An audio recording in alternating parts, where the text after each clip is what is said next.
Salut à tous, c'est Nofum pour une nouvelle vidéo. Cette fois-ci, pas détendu, mais un opening plus des améliorations sur le deck combat rivalité de Rosemary. Donc on va faire comme ce qu'on a fait pour le deck combat de Ligue Lance-Rien, la dernière vidéo, où on va ouvrir ce deck-là. Que vous voyez, il y a deux Goliath, il y a le Morpeko de Rosemary, super joli, qui est disponible que dans ces coffrets-là. D'ailleurs, je remercie l'Extra Life Café pour m'avoir passé ce deck combat rivalité qui me permet donc de faire la vidéo. L'Extra Life Café, café dans le 5e arrondissement de Paris, dans lequel vous pouvez jouer à Pokémon tous les lundis, grâce à votre serviteur, Nofum. Donc c'est eux qui m'ont fourni le deck combat rivalité pour la vidéo. Donc encore une fois, merci à eux. Donc c'est parti, on va l'ouvrir, voir ce qu'il y a dedans et puis ensuite je vais vous parler des améliorations possibles afin d'avoir un deck compétitif pour pas très cher en utilisant cette base. Allez, c'est part. Donc on commence, hop.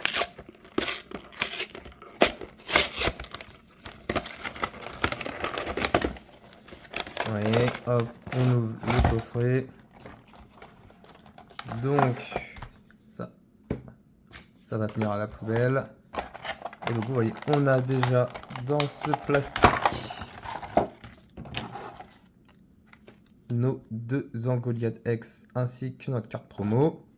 On a notre petite pièce de fiche de Rosemary, les compteurs pour les dégâts, le code PTCG Live et enfin le deck, ce qu'on attend tous. Donc c'est un très très bon deck pour démarrer le jeu comme le deck lance-rien. Alors il y a un peu moins de choses compétitives dedans, mais vous pouvez trouver ce deck là pour moins cher a priori. Et vous avez cette jolie carte promo pour les collectionneurs et pour ceux qui aiment bien le personnage de Rosemary. Il y a aussi le deck de Pierre avec Metallociex. Malheureusement, il est beaucoup moins fort dans le format, mais c'est quand même un bon pick-up si vous voulez juste faire des parties, un deck contre un deck. J'ai pas essayé de jouer le combat de rivalité de Marnie contre le combat de rivalité de Pierre, mais ça peut être intéressant, surtout pour les enfants. Donc de retour à un Colnatri, le deck de Marnie. Donc c'est le moment de vous montrer la decklist de ce deck. Alors c'est parti. Donc la decklist est composée partie de la carte la plus importante, 2 Goliath X, avec 3 Fourbelins et 4 Grémalins.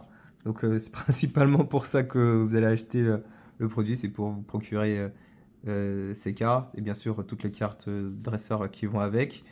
Donc le Goliath X, ce qu'il fait, c'est que lorsqu'il arrive en jeu depuis la main, son talent, toujours plus punk, fait que vous pouvez attacher jusqu'à 5 énergies ténèbres de base de votre deck à vos Pokémon de Rosemary seulement en jeu, comme vous le voulez. Donc, il faut charger lui, mais aussi charger d'autres Pokémon, juste en le mettant en jeu. C'est très très fort. Dracofex, c'était 3 énergies, et les gens disaient que c'était très fort. Alors 5, vous imaginez que c'est vraiment pas mal. Et donc son attaque, Kunai Sournois, fait 180 dégâts, vous infligez 30 dégâts à un Pokémon de banc. Attaque qui est plutôt pas mal, avec d'autres cartes, qui ne sont pas forcément dans ce deck-là, mais dans les améliorations, on verra comment on peut profiter au maximum du snipe. Plutôt tanky, hein, 320 points de vie, il a une faiblesse plante, et il a 2 coups de retraite. Fourbelin, rien de spécial, hein, il a 100 points de vie quand même, Pointire Bouchon, et Grimalin de Rosemary, 70 points de vie, donc il va chercher sur les Poffins Compa. Et en plus, il permet de piocher une carte avec son talent si jamais vous commencez avec lui et que vous n'avez pas d'autre option. Pour les autres Pokémon, je vais passer assez vite dessus parce que, à moins que vous décidiez de ne faire aucune amélioration sur deck, vraisemblablement vous ne les jouerez pas. Parce qu'ils sont pas très intéressants, pas très forts.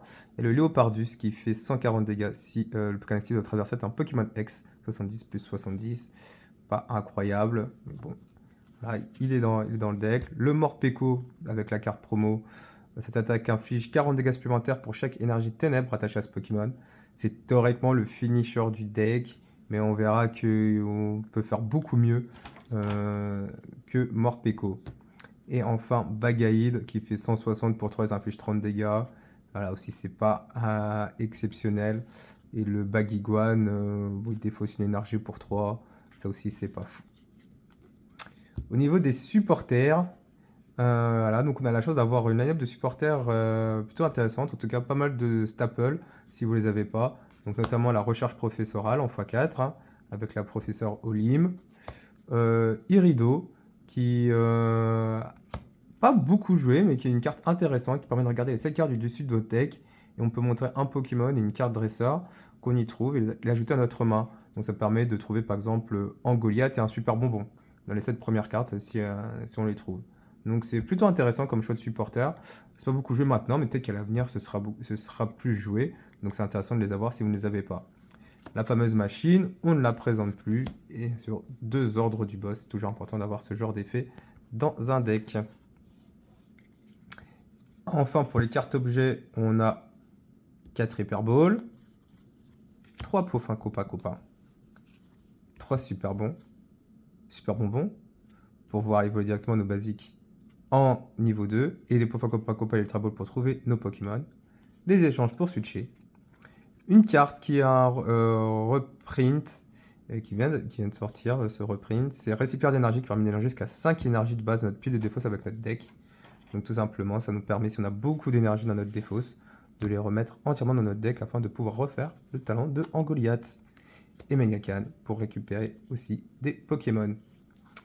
Un stade nouveau qui combotte très bien avec les Pokémon de Angoliath, de Marnie. Ça permet, une fois pendant notre tour, ce joueur-là peut chercher dans notre deck un Pokémon de Rosemary et l'ajouter à notre main.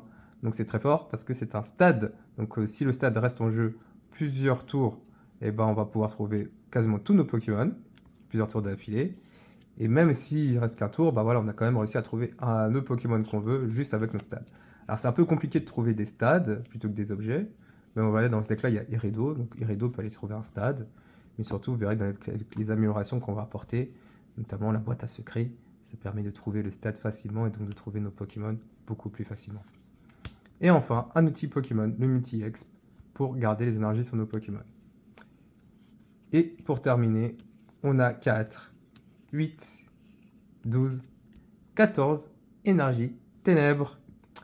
Voilà, c'était tout pour la decklist de ce deck Angoliath de ma Rosemary. Mais bien sûr, je vous laisse pas comme ça. On va parler ensuite des améliorations. Comment rendre ce deck compétitif pour vos séances de ligue, vos défis de ligue et vos coupes de ligue. Allez, à tout de suite. Donc de retour avec cette fois-ci le deck Angoliath X de Rosemary, mais version compétitive. Donc cette decklist que je vais vous présenter, c'est une decklist qui a fait 2e au Japan Championship 2025 par Naoyo Honda. Donc voilà, très bonne liste. C'était dans le format des Worlds en plus, si je ne dis pas de conneries. Je crois que le deck a été dans le format des Worlds. T'es joué dans le format des Worlds. Et ouais, donc il est arrivé 2e dans le format des Worlds avec cette decklist. Il y avait plus de 2000 joueurs. Donc voilà, très bonne performance de sa part. Et donc c'est cette decklist là que je vais vous présenter. Donc le deck joue 2 Angoliath, 2 Fourbelin et 3 Grimalin. Ça, je vous les présente pas. On les a déjà vus dans le deck de base. Et ensuite, le deck, maintenant, il a un plan pour spread des dégâts, notamment avec Fortusimia et Momartic. Alors, comme le deck joue des énergies ténèbres, et qu'en plus, il va s'accélérer les énergies tout seul, on a le temps d'attacher les énergies de notre main à Fortusimia pour profiter de son talent, qui est une fois par tour, si ce Pokémon a au moins une énergie ténèbres attachée, on peut déplacer jusqu'à 3 marqueurs de dégâts d'un autre Pokémon vers l'un des Pokémon de notre adversaire. Et vous savez à quel point c'est fort dans Gardevoir, et ben c'est aussi fort dans Angoliath X, mais Angoliath, il n'y a aucun moyen de mettre des dommages sur nos Pokémon, sauf avec Momartic.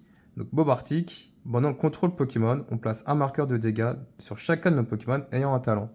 Donc Fortusimia. Donc c'est comme ça qu'on va mettre des marqueurs sur notre Fortusimia pour spread des dégâts sur le banc adverse.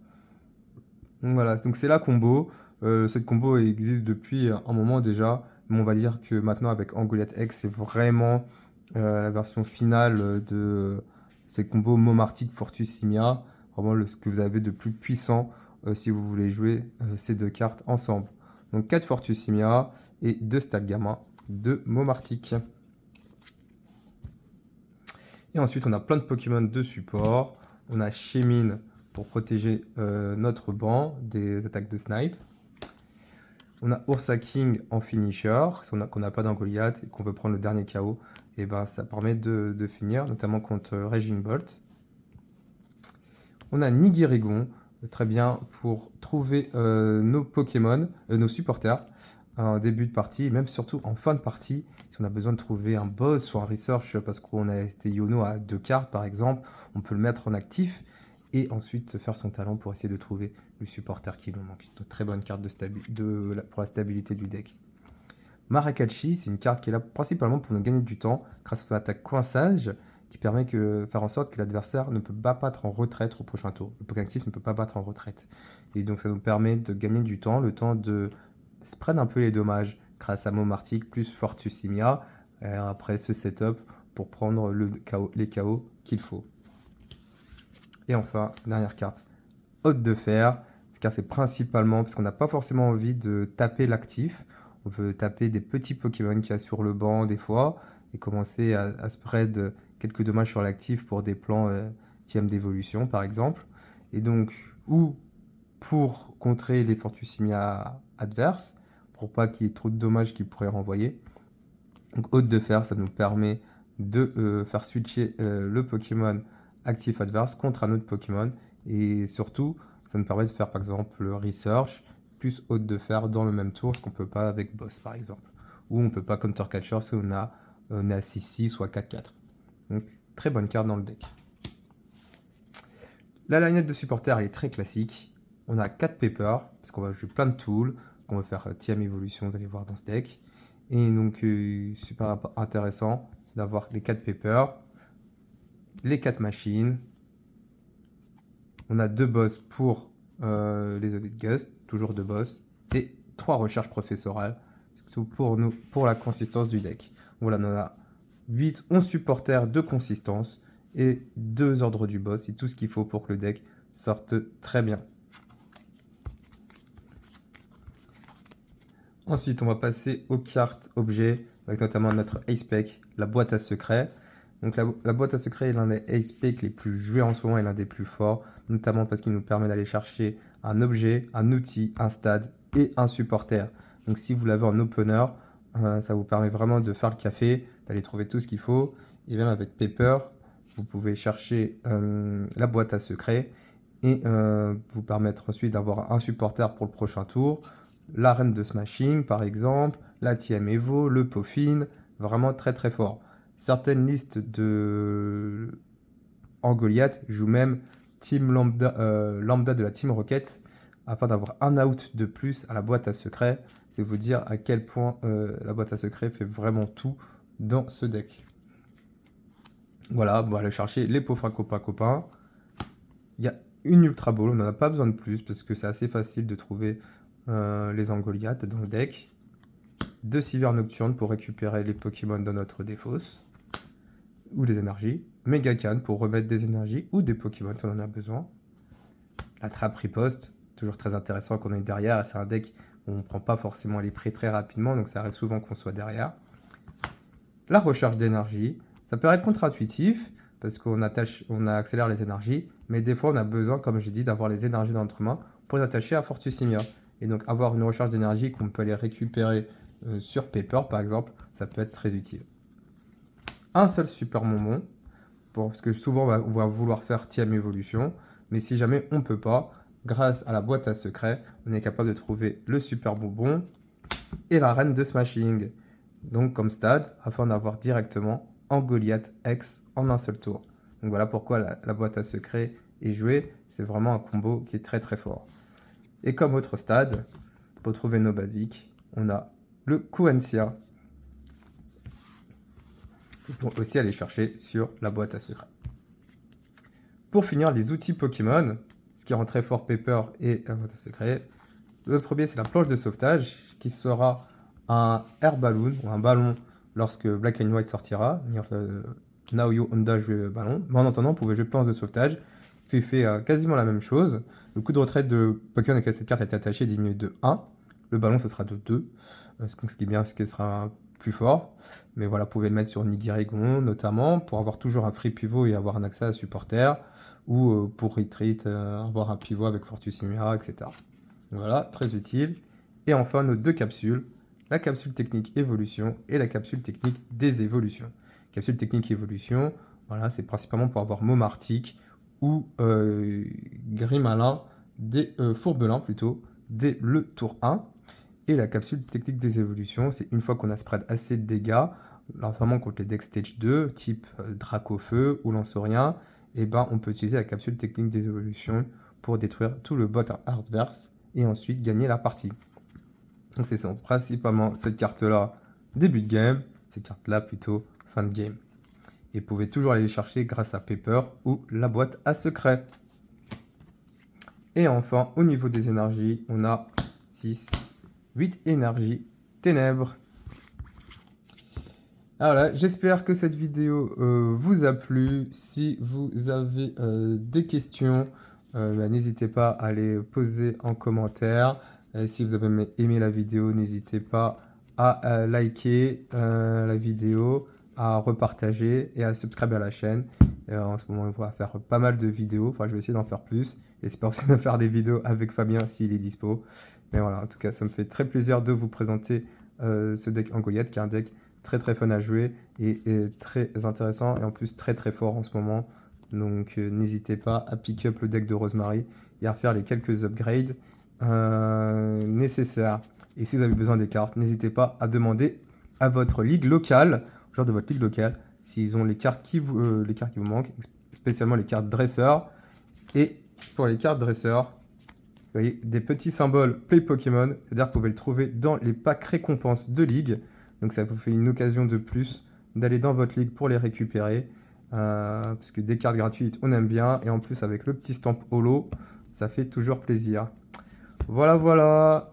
C'est tout pour aujourd'hui. J'espère que ça vous a plu. Et à la prochaine. Ciao.